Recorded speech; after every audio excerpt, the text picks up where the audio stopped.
नमस्कार साथियों, मैं प्रोफेसर ओम कुमार हर्ष ऑस्ट्रेलिया से एक और वीडियो जो मून पर यानी चंद्रमा पर आपको भेज रहा हूँ। साथियों, इसका विषय है कि चंद्रमा का आध्यात्मिक, वैज्ञानिक, साहित्यिक और ज्योतिष दृष्टि से क्या प्रभाव होता है और इसका प्रभाव पृथ्वी पर और मानव पर जो पड़ता है ये हमारे लिए बहुत ही महत्वपूर्ण है। तो साथियों, आइए हम इस पर चर्चा करते हैं। साथियों, चांद पृथ्वी से बहुत छोटा है। इसका डायमीटर लगभग 3,476 किलोमीटर है और ये पृथ्वी से लगभग 3,84,000 किलोमीटर दूर है। साथियों, जब मानते हैं कि जब चांद धरती का चक्कर लगाता है तो उसके अलग अलग हिस्से अलग अलग समय पर धूप या अंधेरे में होते हैं, क्योंकि चांद को जो रोशनी मिलती है वो सूरज से मिलती है। चांद जो है इंसान के मन को दिखाता है और मन को जो है अपनी आत्मा से एनर्जी मिलती है, ऐसा हिंदू साहित्य में माना गया है। हिंदू पुरानी कथाओं में आत्मा जो है वो सूरज का प्रतीक है। मन को कंट्रोल करना इंसान की पहली सीख है, ऐसा कहा गया है। हालांकि चांद की चाल बदलती रहती है जो इंसान के मन को भी कम और बेसी ज्यादा कंट्रोल करती रहती है। इसलिए चांद की तरह इंसान का दिल भी बहुत तेज चलता है और यही इस दुनिया में इंसान के मन को कंसंट्रेशन में उतार और चढ़ाव का कारण माना गया है। साथियों, जो चांद से पृथ्वी पर चट्टानें लाई गई है, ऐसा माना गया है कि वो 3 से 4 साल बिलियन पुरानी है, यानी 3 से 4 बिलियन साल पुरानी है। ऐसा भी मानते हैं कि चंद्रमा पर लगभग न के बराबर वायुमंडल है और जिसका अर्थ है कि वहाँ कोई मौसम, हवा या सौर विकिरण या उल्का पिंड का प्रभाव से कोई सुरक्षा नहीं है। हम ये भी मानते हैं कि लगातार चंद्रमा ग्रेविटेशनल जो प्रभाव यानी कि गुरुत्वीय आकर्षण पृथ्वी पर डालता है, ये उससे इंसान का जो शरीर में खून है यानी जो भी लिक्विड है उसको ये कंट्रोल करता है। इसलिए पूर्णिमा पर इंसान पर सबसे ज्यादा खिंचाव होता है, जिससे इंसान के खून को कंट्रोल करने में दिक्कत होती है, इंसान के खून के सर्कुलेशन को कंट्रोल करने में दिक्कत होती है। इसलिए कुछ मेडिकल साइंटिस्ट के मुताबिक खून से जुड़ी दवा या ऑपरेशन वो पूर्णिमा को आसपास नहीं करनी चाहिए। हालांकि यह हर इंसान पर निर्भर करता है, बेशक ये इंसान की पर्सनल फिजियोलॉजी से भी जुड़ा हुआ है। साथियों, हम ये मानते हैं कि इंसान में ब्लड सर्कुलेशन इंसान की सोच और भावनाओं को कंट्रोल करता है। इसलिए पूर्णिमा के दौरान इंसान की सोच बहुत तेजी से बदलती है। दूसरी ओर अमावस्या पर धरती पर इंसान पर ग्रेविटेशनल पुल कम होता है, जिससे चंद्रमा का जो आकर्षण है वो भी कम होता है। इसका असर इंसान पर उल्टा पड़ता है। वेस्टर्न सिस्टम में यानी पाश्चात्य सभ्यता में अमावस्या को कुछ कामों के लिए भी शुभ माना गया है। आमतौर पर इंसान में जो ब्लड सर्कुलेशन में जो बदलाव होता है वो इंसान के विचारों में भी बदलाव का कारण होता है। इसलिए पूर्णिमा और अमावस्या दोनों ही दिन इंसान की जिंदगी के लिए बहुत जरूरी दिन माने जाते हैं। साथियों, बेशक चांद इंसान की भावनाओं को कंट्रोल करता है और ऐसा माना गया है कि पूर्णिमा पर कई इंसानों ने आत्महत्या की कोशिश की है या आत्महत्या की है, क्योंकि उस दिन हमारे खून में इतनी तेजी से संचार होता है कि हम अपनी भावनाओं पर कंट्रोल नहीं कर पाते।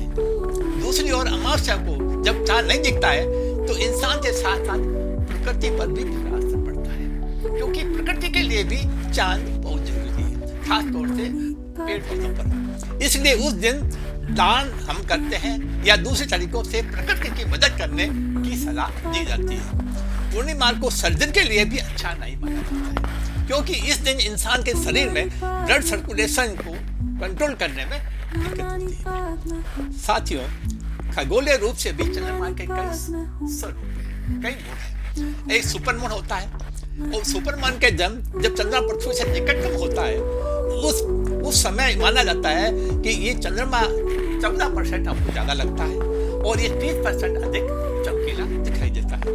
साथियों, कभी कभी एक कैलेंडर माह में 2 पूर्णिमा भी हो जाती है, इसको हम ब्लू मून भी कहते हैं। यही नहीं, भारतीय संस्कृति में अमावस्या और बाल चंद्र का भी अर्थ अलग रहता है। जिस रात्रि को चंद्रमा पूर्ण सक्रिय गोलाकार दिखाई देता है उसको पूर्णिमा कहते हैं। इसके पश्चात प्रत्येक रात्रि को चंद्रमा का चमकीला भाग करता रहता है। 15वें दिन चंद्रमा दिखाई देता है, इस दिन को अमावस्या कहते हैं। और अगले दिन चंद्रमा का एक छोटा सा भाग दिखाई देता है जिसे हम माल चंद्र कहते हैं। साथियों, बड़ी महत्वपूर्ण बात है कि हिंदू धर्म में चांद मन, भावनाओं, समय और जीवन के चक्रीय स्वभाव का एक गहरा प्रतीक है। ये सिर्फ एक भौतिक उपग्रह नहीं है, ये हमारे अंतर्ज्ञान, जिसको इंट्यूशन और ईश्वर के पालन पोषण करने वाले पहलुओं को दिखाता है, जो आत्मा को रोशन करने वाले सूरज के एक जरूरी हिस्से के तौर पर भी काम करता है। क्योंकि ये प्रकाशित होता है आत्मा से, और आत्मा को हम सूरज का प्रतीक मानते हैं। हम आध्यात्मिक रूप से भी बात करें तो चांद अंतर्ज्ञान, अस्तित्व, अवचेतन मन और जीवन की स्वाभाविक लय को भी दिखाता है, क्योंकि इसका रंग हर रात बदलता है। इसलिए बदलाव, चक्रीय नवीनीकरण हमारे भावनाओं को उतार चढ़ाव के रूप में भी देखा जाता है। चांद का जो प्रतीक है, जो सिंबल है, वो कई गहरे धार्मिक और ज्योतिषीय के कंसेप्ट को भी दर्शाता है। ये हमारे मन और भावनाओं को जो है वो कंट्रोल करता है, और यही नहीं, ये हमारे जीवन में आने वाले कई तरह के उतार चढ़ाव का भी कारण होता है।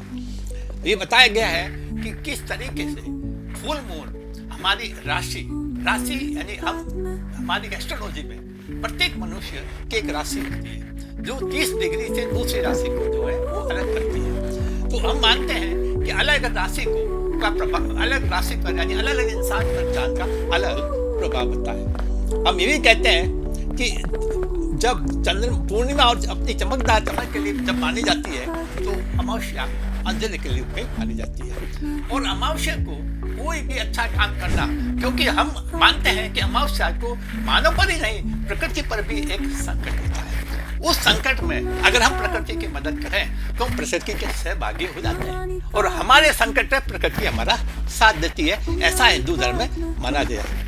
ये भी माना गया है कि भगवान शिव का जो मुकुट है, जैसे भगवान शिव के सिर पर जो चंद्रशेखर सिंबल है, हम कहते हैं कि ये उनकी भावनाओं पर साथ साथ उनके विनाशकारी गुस्से को भी दर्शाता है। यानी विनाशकारी गुस्सा भी भगवान शिव में है, और ये उनमें भावनात्मक भी जो है, उनमें एक भावनात्मक जो है वो सोचने की प्रवृत्ति है। तो हम ये कह सकते हैं कि हिंदू पूर्णिमा में अमावस्या और पूर्णिमा दोनों का बहुत ही ज्यादा महत्वपूर्ण है। यही नहीं, भारतीय साहित्य में भी चंद्रमा को एक प्रमुख, रहस्यमयी और पूजनीय प्रतीक माना गया है। प्राचीन काल में भी कवियों ने इसे सौंदर्य और प्रेम और देवत्व का दर्जा दिया, क्योंकि वो भी प्रेम है, कवित्व है, या जो कविता बनाते हैं हमारी भावनाओं से ओतप्रोत होती है, और भावनाओं के निर्माण के लिए हमारे ब्लड का प्रॉपर सर्कुलेशन जरूरी है, और ये चंद्रमा के प्रभाव से हो सकता है। इससे जो है मन का कारक यानी सोम अमृत देवता के रूप में भी देखा जाता है। ये भी माना गया है आज के वैज्ञानिक युग में कई हमारे सबूत मिले हैं कि महिलाओं पर इसके कई तरह के असर हैं, और इस खास तौर से जब महिलाओं की नींद और पीरियड्स के साइकिल के बारे में इसका जो है ज्ञान, इसका जो महत्व बड़ा माना गया है। हम ये मानते हैं कि चंद्रमा के प्रभाव से बहुत लोगों में नींद की गड़बड़ी होती है, क्योंकि ये ब्लड के सर्कुलेशन तो बहुत लोगों में तेजी से बदलाव करता है। क्यों कि हर इंसान की जो खून है वो अलग तरह का है, और उनकी सर्कुलेशन अलग रूप से होता है, और खून के सर्कुलेशन ही जो है हमारे नींद के लिए बहुत महत्वपूर्ण है। इसलिए हम ये कह सकते हैं कि हमारा मूड भी चंद्रमा से जुड़ा हुआ है। साथ हमारी जो मेंटल हेल्थ है वो चंद्रमा के साथ बिल्कुल गहरी जुड़ी हुई है। इसलिए हमारे ब्रेन के अंदर जो ब्लड सर्कुलेशन है उसका पूर्ण संतुलन में होना अत्यधिक जरूरी है। और हम आगे में हम ये कह सकते हैं कि कुल मिलाकर के आध्यात्मिक और ज्योतिषीय परंपराओं में भी जो है वो चंद्रमा का बड़ा महत्व है, क्योंकि हम नए प्रोजेक्ट भी शुरू करते हैं उसमें चंद्रमा की पर्टिकुलर ऐसा सिंबल देखते हैं जहां पर उसका जो कंट्रोल है वो संतुलन हो पृथ्वी पर, और पृथ्वी पर अगर चंद्रमा का कंट्रोल संतुलन होगा तो हमारे किए गए काम भी बड़े संतुलित रूप से होंगे। दोस्तों, अगर आप चंद्रमा के बारे में मैं बताऊं कि बहुत लंबा मामला, बहुत लंबा वीडियो हो सकता है, और यही नहीं, आने वैज्ञानिक तथ्य भी ऐसे हैं जो इसको कहते हैं कि ये हमारी जीवन के लिए अत्यधिक जरूरी है।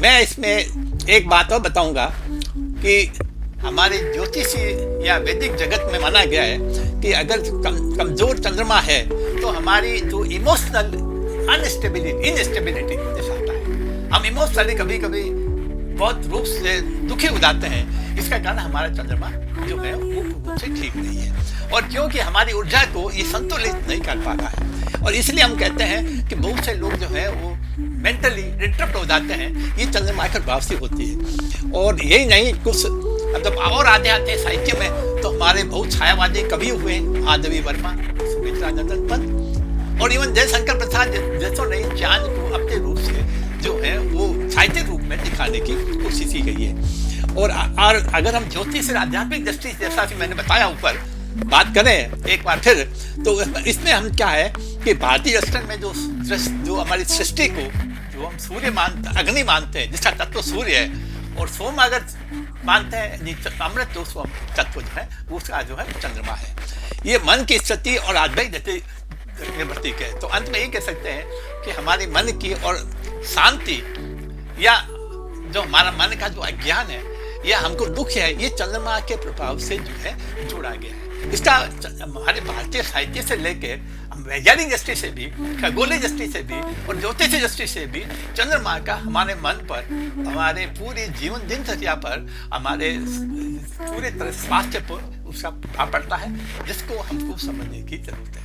तो दोस्तों, ये थोड़ा ये लंबा हो गया, और मैं कोशिश करूंगा कि आने वाला और वीडियो चंद्रमा पर और सही रूप से और वैज्ञानिक दृष्टि सटीक बनाया जाए, ताकि आपको समझने में आसानी हो। नमस्ते फॉर योर टाइम।